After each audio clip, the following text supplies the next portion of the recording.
probably a week is sufficient to work through one group, and then the next week get a new group to work through. I guess we'll have to, we know what the groups are, what the tabs are going to be. We can sit and kind of work through on our end of how we'll reach out to schools and what messaging we need to tell schools to fix stuff. But yeah, I'm not really having a gauge on the volume. I think a week is, if that's what you guys need, we're good with that. Okay, but that will help us a lot on our side too. Thank you. Okay. Yep.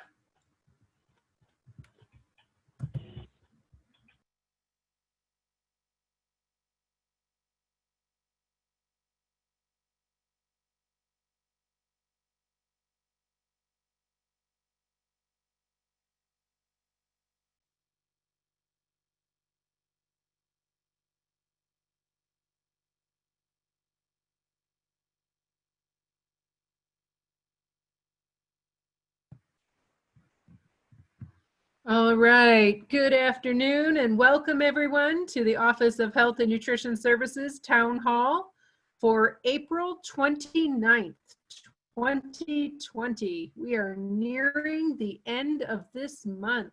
As always, we are glad you could join us. I am having internet issues today. I'm guessing it's because of the weather. But I am going to ask that you all be patient, and if for some reason I get kicked off, I'm hoping one of my team can pick it up and run with it for us today. You all have been muted upon entry, and you will not be able to unmute yourself. Please use the chat box for any questions you may have. As you are getting logged in and settled, please be sure to turn off your video to help improve the bandwidth for everyone on today's call. And please be sure that you are on mute if you are on the phone. You can use *6 if you are dialing in on the phone to mute yourself. As always, this webinar is being recorded and the recording will be available on our website. And as I said, please use the chat function for questions. Any additional questions can always come to us at mde-schoolnutrition@michigan.gov, and we will be happy to get back with you as soon as possible. So let's go ahead and get this started for today. So we have another new program to tell you about. This one is called the Coronavirus Food Assistance Program, or CFAP for short. It comes to us from the Families First Coronavirus Act and was recently announced on April 17th. This program is designed to help regional and local farmers and distributors whose workforce has been significantly impacted by the closure of so many restaurants, hotels, and other food service entities. It is designed to help purchase fresh produce, dairy, and meat from those suppliers. It will provide a box of these foods free to families on a regular schedule. It has an extremely tight timeline where the solicitation for proposals was sent out last Friday and is due back this coming Friday. Information was sent to all school sponsors providing meals through the unanticipated school closures just this morning. We are still programs, and we just want to remind you, yes, donations are allowed. It is wonderful to hear of the outpouring of support to help our kids during this very strange and unique time. These donations should be coded as revenue to your Fund 25 or your nonprofit food service fund, Fund 25, Function 297, and Major Class Code 192. Expenditures can be coded as normal within the applicable object code under Grant Code 858 for SFSP, and for whatever way the donations are being used. These can then be distinguished through an other coding dimension internally if separate tracking is needed. Please be sure to honor the intended purpose of the donation, and we recommend being able to document how the funds were spent for transparency. That can easily be done through that other coding dimension so that you can separate the specific use of your donations. We are also hearing about product donations and how folks can be accepting product donations. We highly recommend that if you get that, you contact us, because there are a lot of different factors that need to be considered, and we want to be able to walk through those with you individually. Any questions regarding donations can be sent to our fiscal monitoring team at mde-fiscal@michigan.gov or the phone number listed on the screen. And Monday evening, we received 3 new nationwide waivers that we wanted to tell you all about. One is specific to CACFP reviews, so we will cover that more next week. Another one is to support schools who were unable to complete the Triennial Assessment of the local school wellness policy. That was originally scheduled to be done by June 30th of 2020. If your Triennial Assessment is already complete, you did that before the crisis started, then you should continue with that due date of June 30th, 2020. If you want to accept the new due date because you were not able to complete it prior to the crisis starting, then you need to let us know that.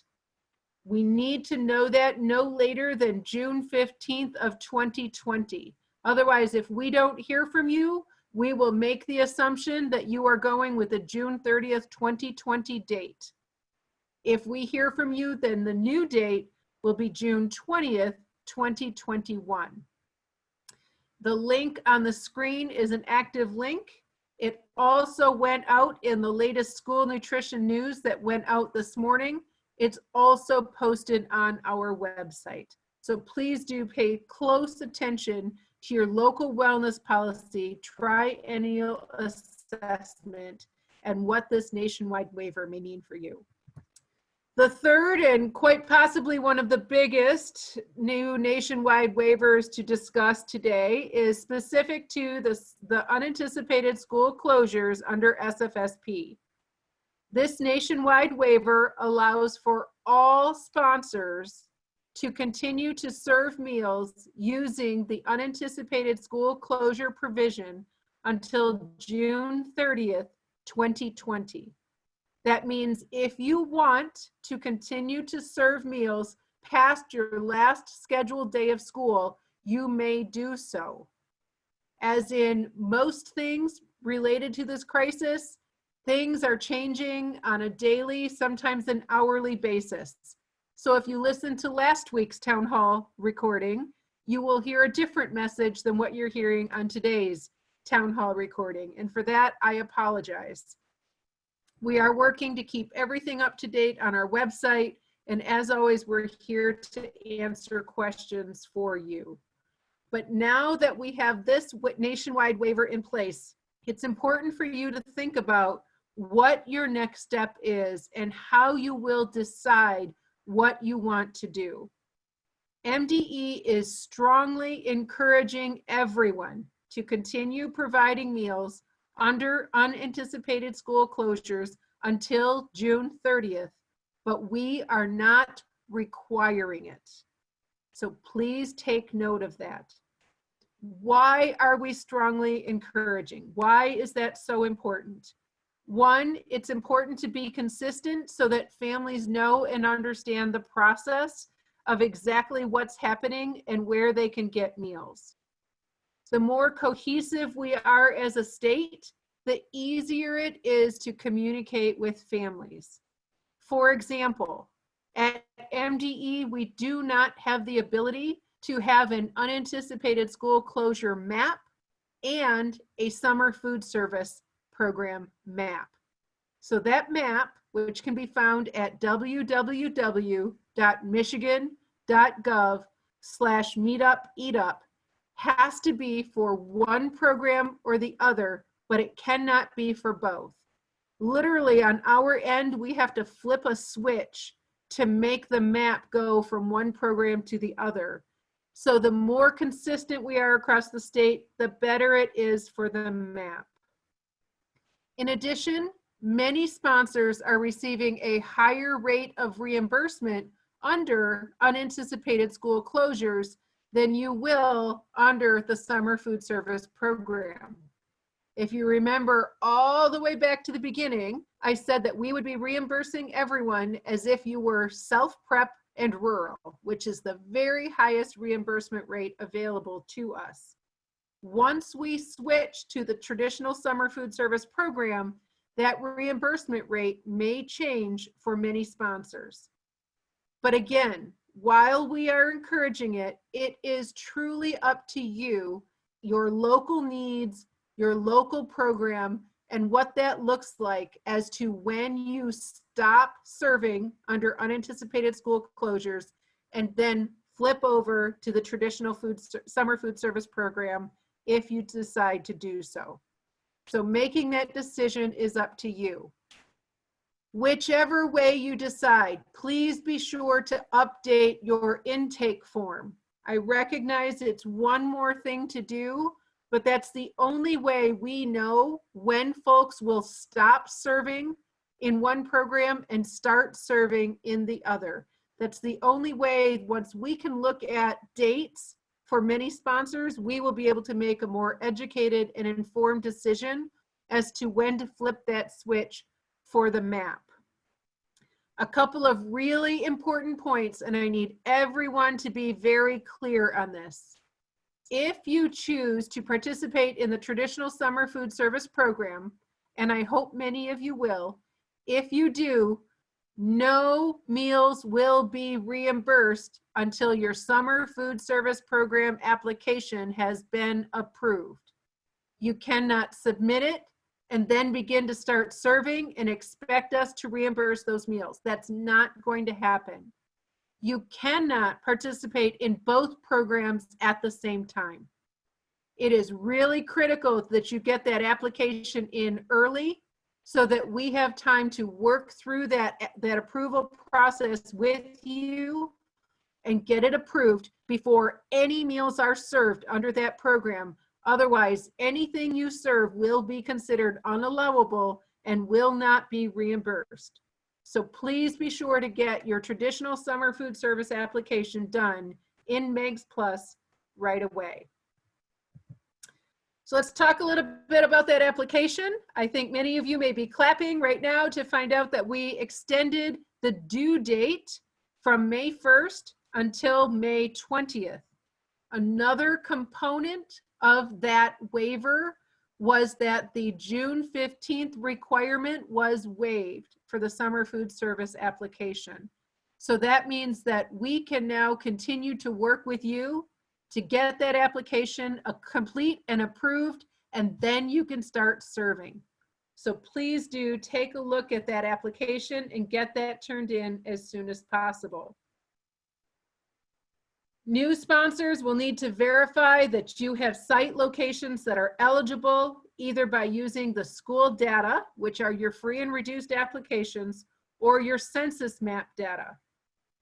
Reminder that we did send out the superintendent outreach in February to districts that do not currently participate in SFSP, but have at least one eligible location. Traditionally, we have about 350 sponsors in our summer food service program, but we have about 300 additional sponsors that qualify and do not participate. As of 10 o'clock this morning, over 50 brand new sponsors have submitted applications, which is wonderful, but that's a lot of extra work for my team. And we want to be sure that we are providing you with all of the support you need to be a very successful sponsor. So again, please submit those applications early so that we can work very closely with you to help make that happen. If you are a brand new sponsor, you need to submit your application by that due date, and you must complete the summer food service program training.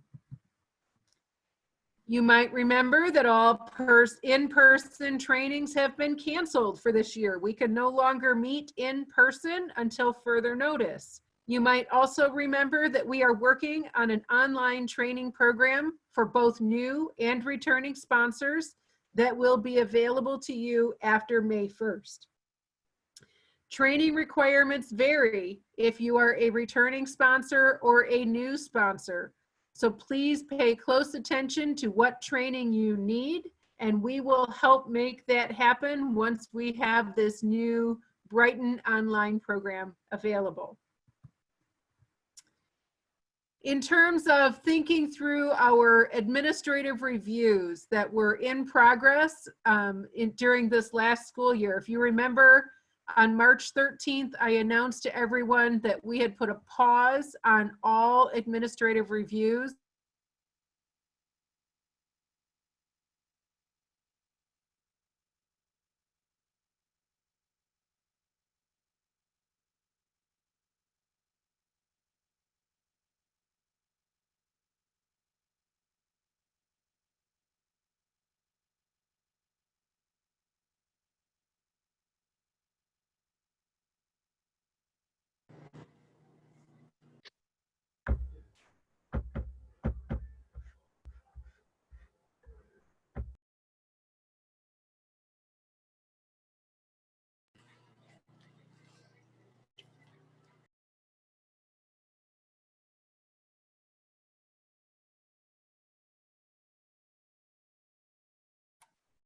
Hi, this is Janice with Department of Ed. I'm going to go in here and unmute some of the other staff members so they can continue the call. It looks like Diane dropped out accidentally, so hold on.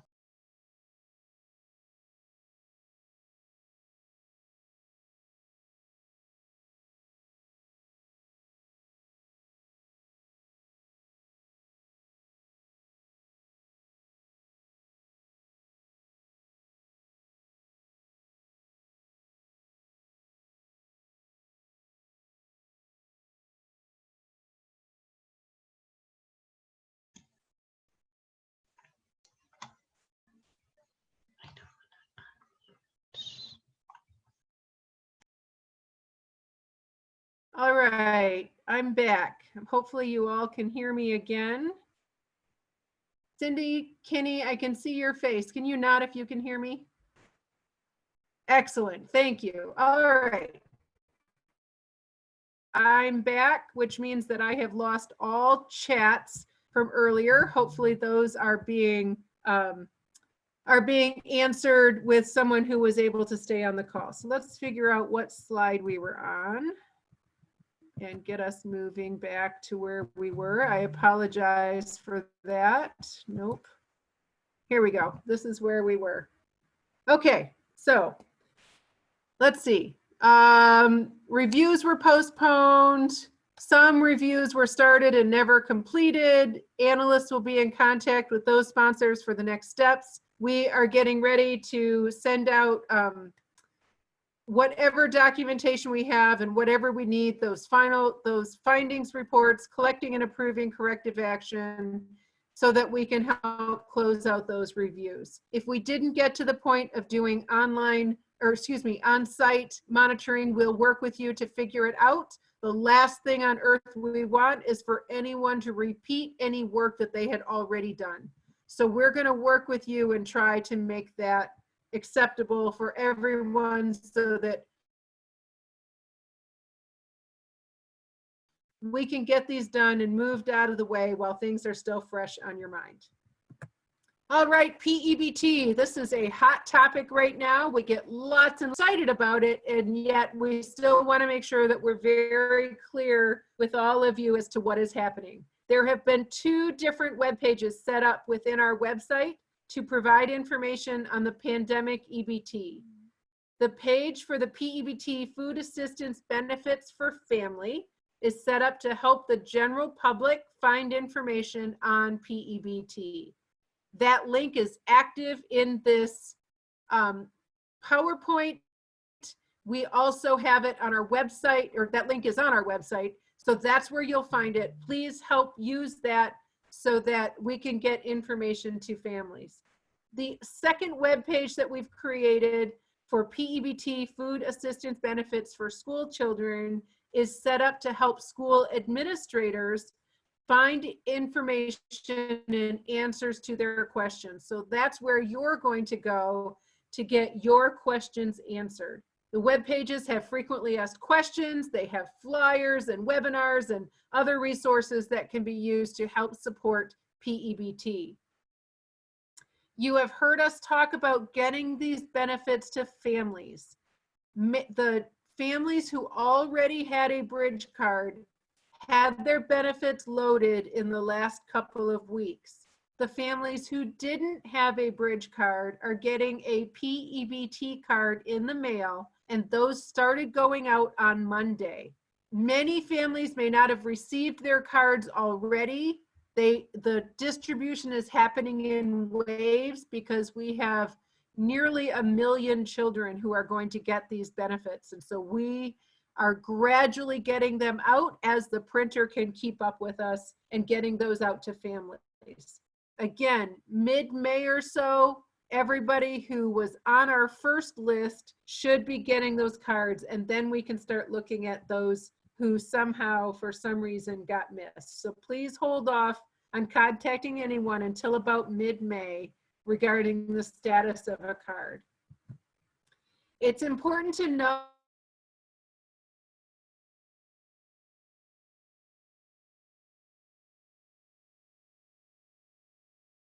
that no one on my team has access to be done by pupil accounting staff who would normally do a student records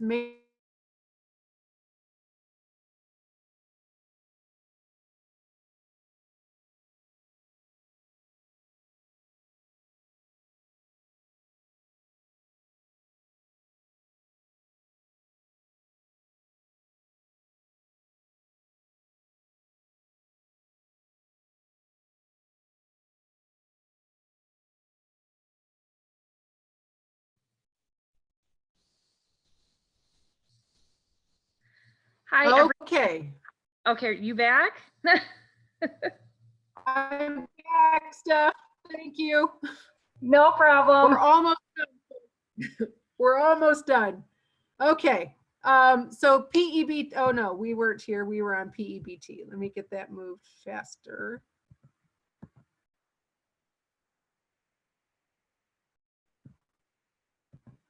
Here's where we were. That's right. We cannot update addresses. That must be done at the local level. And well, that's it. It must be done at the local level. There's just nothing that we can do about it. Families who call requesting an address change are told to reach out to their schools. Updated addresses should be reported in the student record maintenance in the Michigan Student Data System. Be sure someone in your district is available to take address changes. We are hearing from MDHHS that several people have called the helpline and reported that they have not been able to reach anyone at their local district to either get qualified or to provide an updated address. Also, please be sure that all addresses reported into MSDS use line 2 address field for secondary address information only, not a full second address. Only the primary student address should be reported into MSDS because that's the address where the PEBT card will be mailed to. If your district has a second address reported in line 2, please update those fields accordingly so there is not a delay in getting the cards out. What was happening was some districts, let's say a child is in a custody situation where they spend 50% of their time with one parent and 50% with another. Some districts were putting one parent's address in one of the address fields and the other parent's address in the other of the address fields. And we had to make a decision as to which address to mail these cards to because we can't send 2 cards. So it's incredibly confusing in the system, and any district that has done it that way really needs to make sure that they go in and clean that up. Only the primary address in address line 1 is what should be there. We would like to remind sponsors to continue to pull the direct certification reports and extend eligibility to ensure students and households receive any benefits they are eligible for. Sponsors should also continue to collect and process free and reduced price meal applications for eligible households in April and May 2020. We have developed a template letter for free and reduced applications that can be used to promote those application submissions from your families. There are 3 reasons why we want you to continue to certify students for free and reduced price meals. It will increase site eligibility for the traditional summer food service.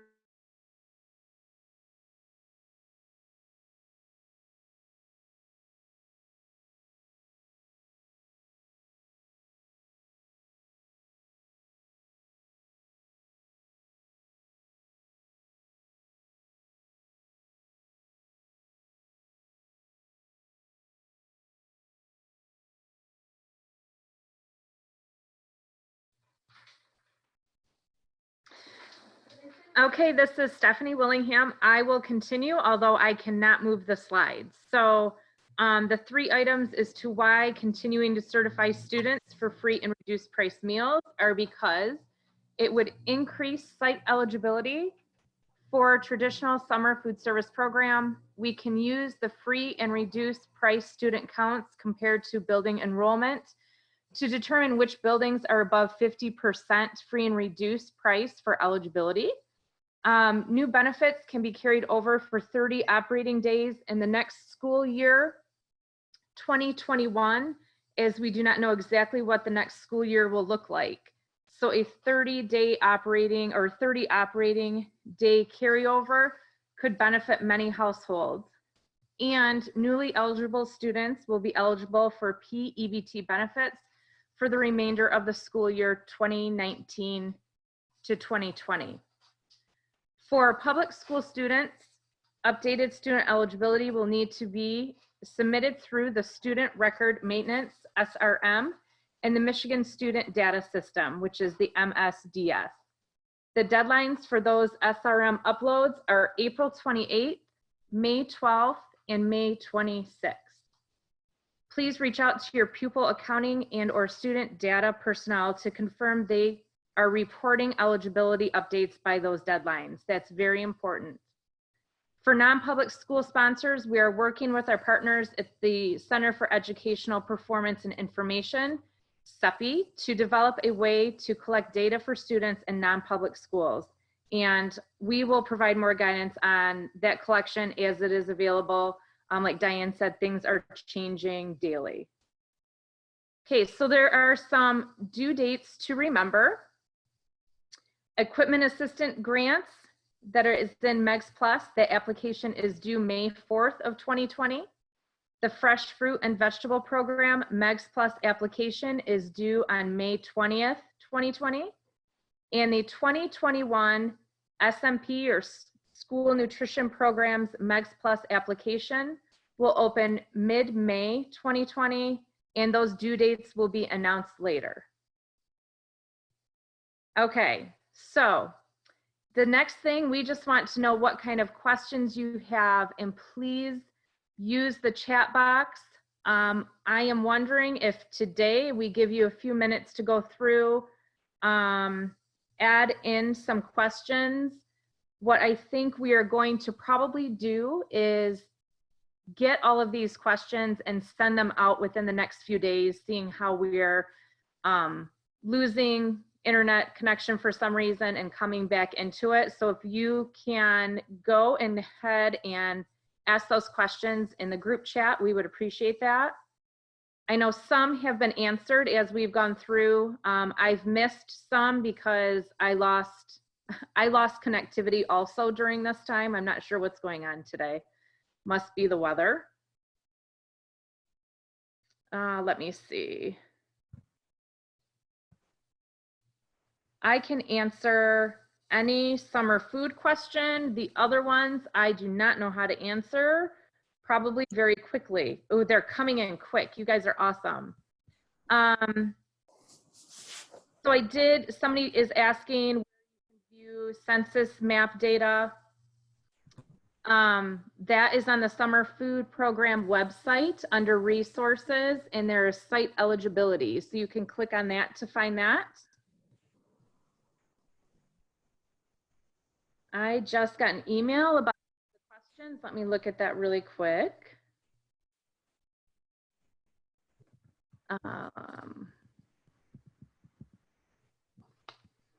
Oh, I like this one. Mary Jo said you guys are pretty awesome too. Look at that. We're happy about that. In SFSP, you serve all children, not just free and reduced children. That is correct. If you have a summer food service program site, it is open to everyone. You do not have to use a roster. You just count the children as they come to the site. Many of these questions I know we can answer and we will send out to everyone. I apologize again for having some difficulties with our technology today. It does look like the questions, is any word, oh, this is a good one. Is there any word on SFSP going to non-congregate feeding? That's a good question. And at this time, we do not know. So we are working with traditional summer food service program, but we are submitting a waiver to USDA for non-congregate feeding, and we will let you know as soon as we hear something back from them. Will the food in the CFAP food boxes count toward our meals, or will it be an extra for families? That will be an extra for families. Stephanie, can you hear me? Yes. Hey, sorry. I was a little late to the party because I just realized unmute myself. Yeah, we totally just took over Diane's presentation. So there's a I'm happy question. that you did. There's a question up here. Do the districts that are CEP need to continue to pull DC and ask folks to complete applications or household surveys? You do not need to have them do household surveys until you're preparing for next school year. The same with applications. So our schools that are CEP, you are good to go for getting your kids on P EBT. Then there was one, are we able to get the EBT card information in both English and Spanish? If you please email our office and we can send you a copy of the Spanish flyer that was developed.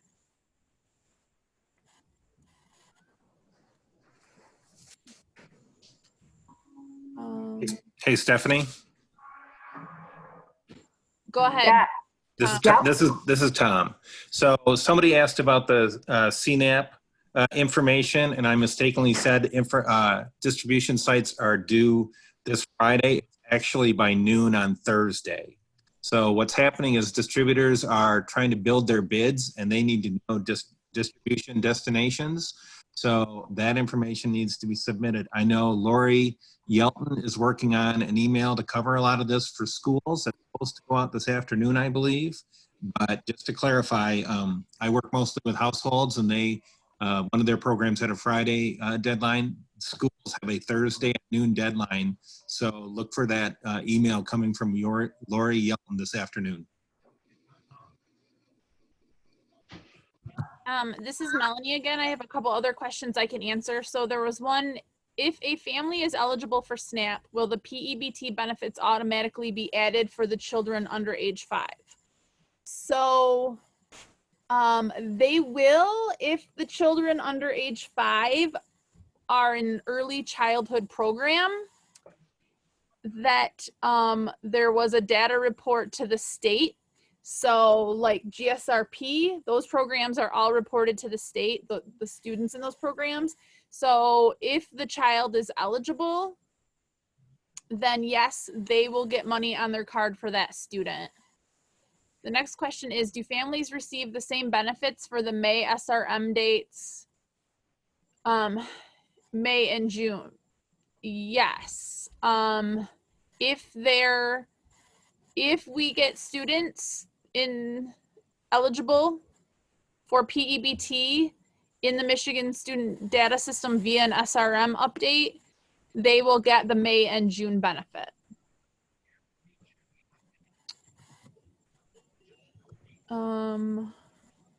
GSRP students, are they eligible for the P EBT card? So as I just stated, as long as the program was reported and the student was either directly certified, meaning they participate in SNAP, TANF, are a foster care student, or Medicaid, or it was reported that their household income was at the 185% or lower of the federal poverty level, then they will be eligible for the P EBT card as well.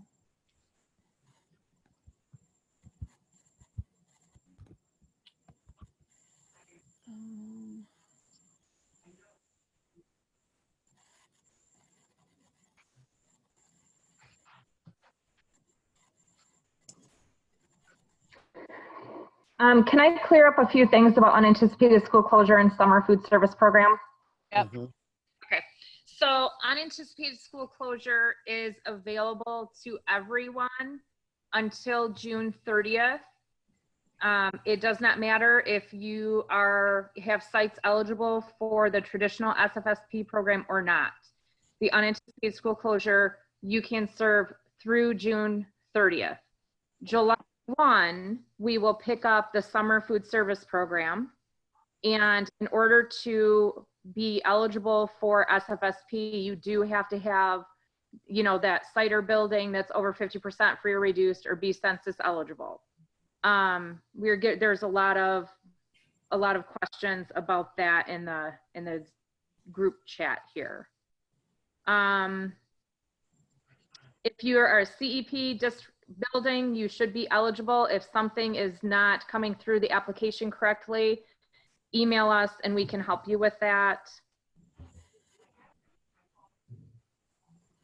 Let's see.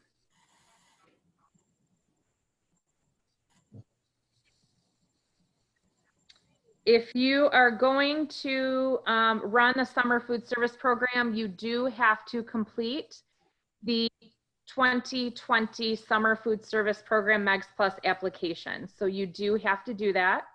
And yes, Amy, you did hear right. The SFSP application is now due on May 20th. We're giving you a little extension. With that being said, though, we really don't want everyone to wait until May 19th or May 20th. Please submit the application as soon as you can. So that way we have time to go through those applications, because we do technically have 30 days to approve those applications. So please make sure that you submit those as soon as you can.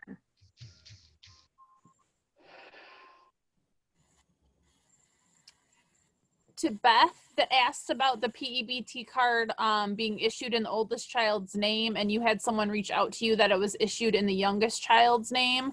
Can you please reach out to us? You can either reach out to me directly at brummelerm@michigan.gov or our MDE-schoolnutrition@michigan.gov.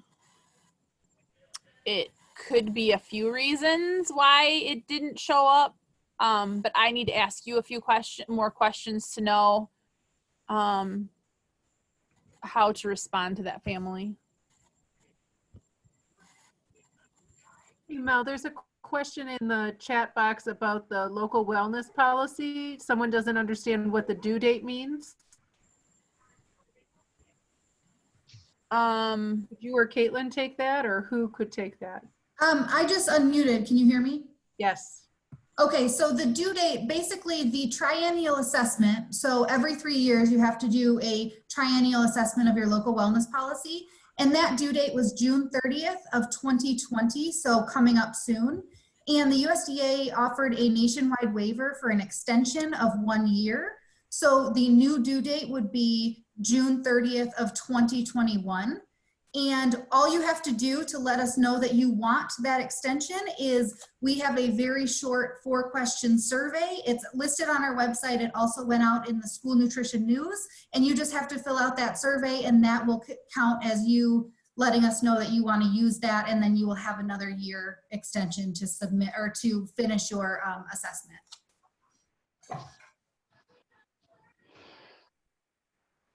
Thanks, Caitlin.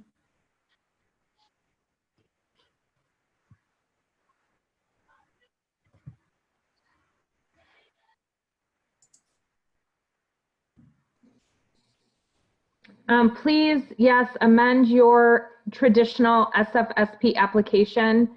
If you plan on running unanticipated school closure to June 30th now, you can amend your summer food application to start summer July 1.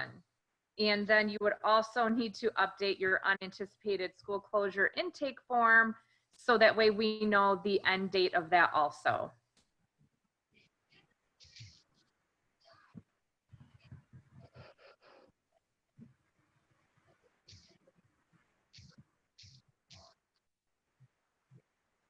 There's a question here about running both programs at the same time. Yeah, so you cannot run the summer food service program and anticipated school closure at the same time. You can do one or the other. And this is by district or sponsor. I am not going to look at one district compared to another. So either you are running unanticipated school closure or SFSP. You do not have to worry about other districts in your area.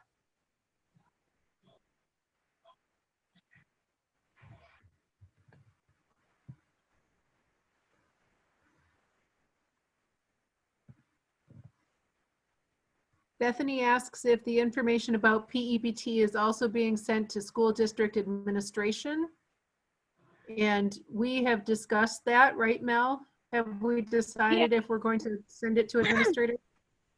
So Dan and Nikki worked through a letter to come out from Dr. Rice that speaks specifically to updating applications, updating address, making sure that the SRM reporting is done to the Michigan Student Data System. So that will go out to hopefully the superintendents in the very near future.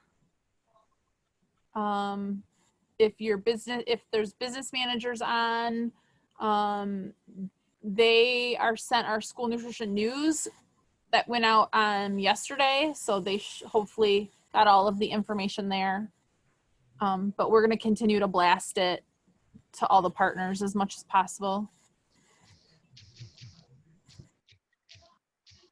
There's a question here about contracts.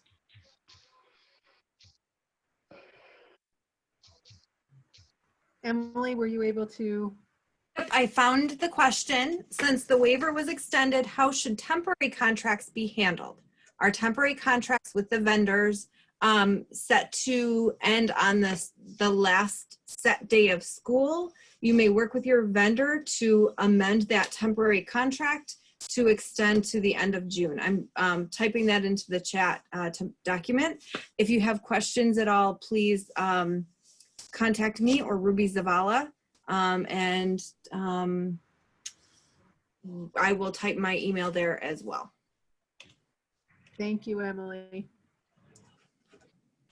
Caitlin, there's a couple more questions about local wellness policy. All right. Cindy wants to know, does the wellness policy have to be sent into MDE or just have at the school to show when they are reviewed? And someone asked if they've been reviewed, had an AR in the past 3 years, do they have to do the triennial assessment?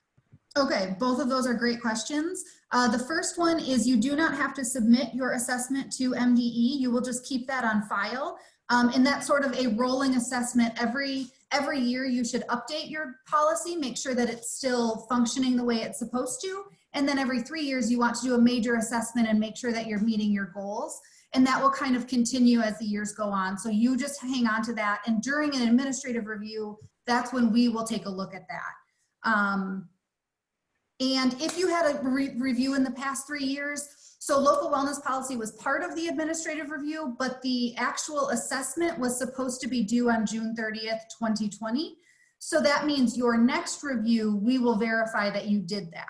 So submitting the survey, which I just saw a question where to find that, I will put the survey link in this chat box so everyone can grab that. When you submit that survey, when we come out for our next review, instead of checking the date as June 30th of 2020, we will verify that you completed it June 30th of 2021. If you don't submit the survey, then you're held to that June 30th of 2020, which is coming up soon. You're held to that date. So this just gives you a year extension. And I see Emily, thank you, just posted the SurveyMonkey link. So if everyone sees that, Emily Mattern just sent the link there. So if you copy and paste that, again, it's 4 questions. It's a pretty easy survey, and that will count as your wanting that extension for the next year. Thank you, Caitlin. There's a question in the chat box. Is anyone on this team holding office hours for calls today? Absolutely. We are all available. Our office hours are basically every day now that we're not out in the field anymore. So please do contact your analyst or any one of us, and we will get you to the right people to answer your questions. Lots of questions about unanticipated school closure until June 30. Yes, unanticipated school closure option is now available until June 30. And no, we do not know yet if non-congregate meals will be allowed in the traditional summer food service program. I have a hard time believing that they won't, but we do not yet have that approved.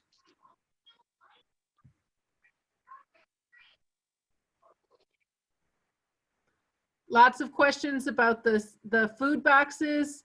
The food boxes are free.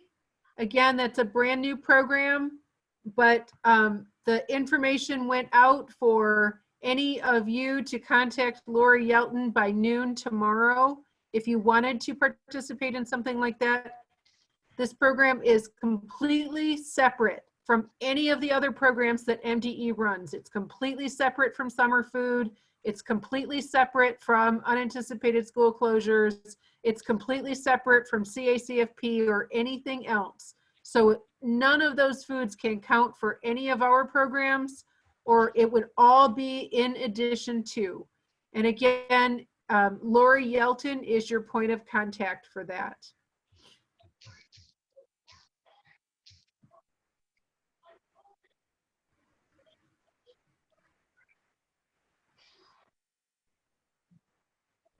Victoria asks, why would we stop the current program in July? Because many people then will not have the same opportunities to receive meals. Many districts do not qualify for SFSP, but the need is there. That's exactly, Victoria, that's exactly why we need to accept those new free and reduced applications so that we can have additional locations be qualified, as well as get more sponsors to apply to participate in the program.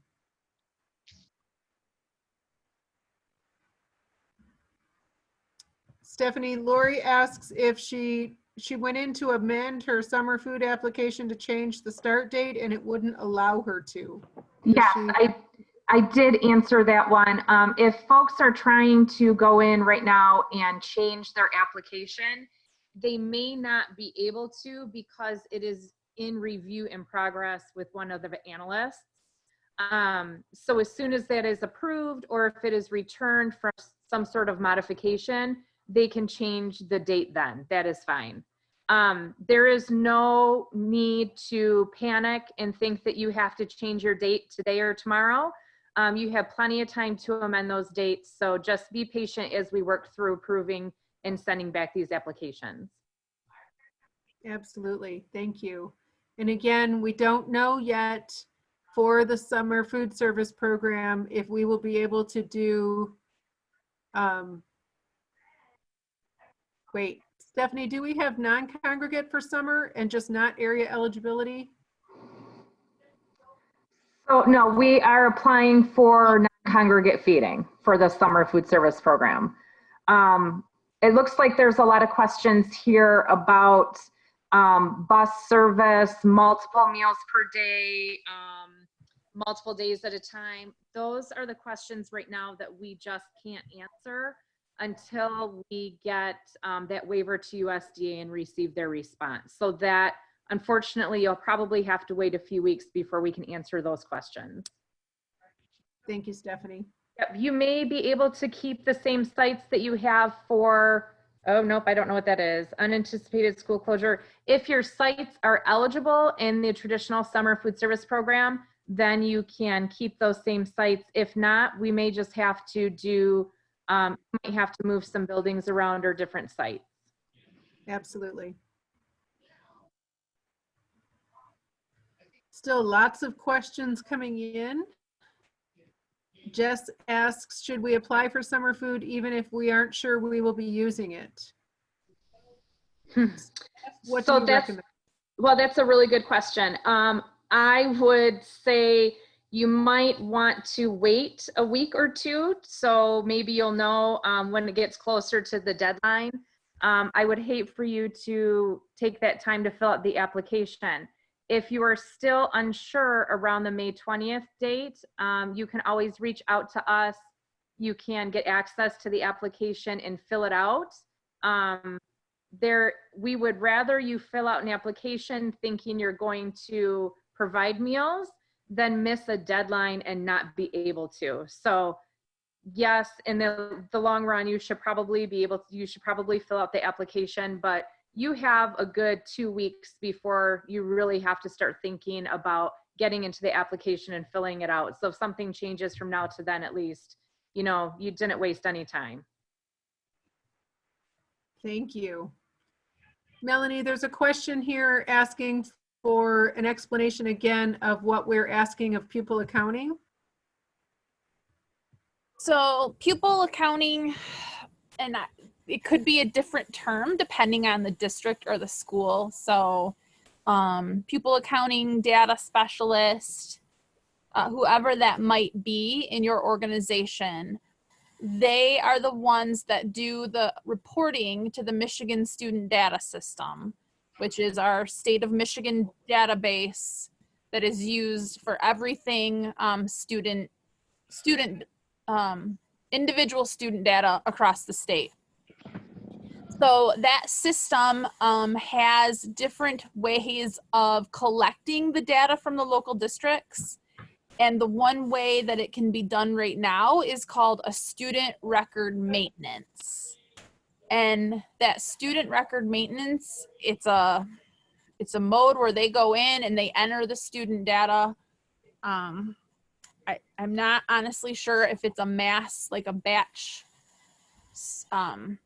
Excel or CSV file that they upload, or individual student names, but they can make corrections or changes or additions to the master student record for all students across the state that's in the Michigan Student Data System.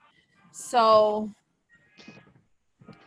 we would like for the folks at the local level to, as they collect information on students over the course of the rest of the school year, that they use those student record maintenance windows. And when I say windows, there is certain due dates that we have published.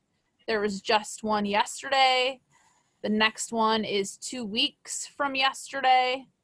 If they do that student record maintenance by that date, the Michigan Student Data System will be updated, and then we will be able to transmit any changes in student eligibility over to the Michigan Department of Health and Human Services so that we can supply EBT card and EBT benefits for students that are new to the free and reduced program.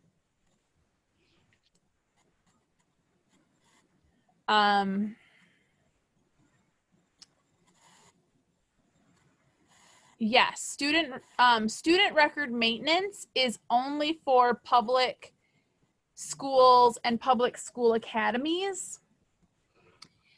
We are still working with our partners at SFSP to resolve the issue for our non-public school students that are in no way reported as part of a public school collection. So keep in mind, some non-public school students receive services, educational services from a local public school.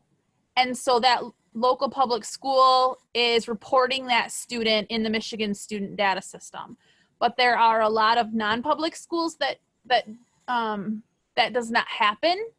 And so those are the kids that we are working on a solution with SFSP to be able to collect free and reduced data for non-public school students. And I wish I had more information on that, but the administration over at SFSP and all of their programmers are working out the details, and they have not reported anything back to us this week, other than they definitely were game to build a solution to help us through that. And with that, I'm going to say thank you. Thank you to Melanie and Stephanie and Caitlin and Emily and Tom and everybody who stepped in to help me out. In case you all haven't noticed, I believe I have the greatest team in the whole face of this earth. There are about 60 of us working on these food programs, and these guys step up and have my back every day of the week. So please do call us, email us, let us know how we can help you. We appreciate every one of you, and we will talk to you again next week. Take care. Thank you. Thank you.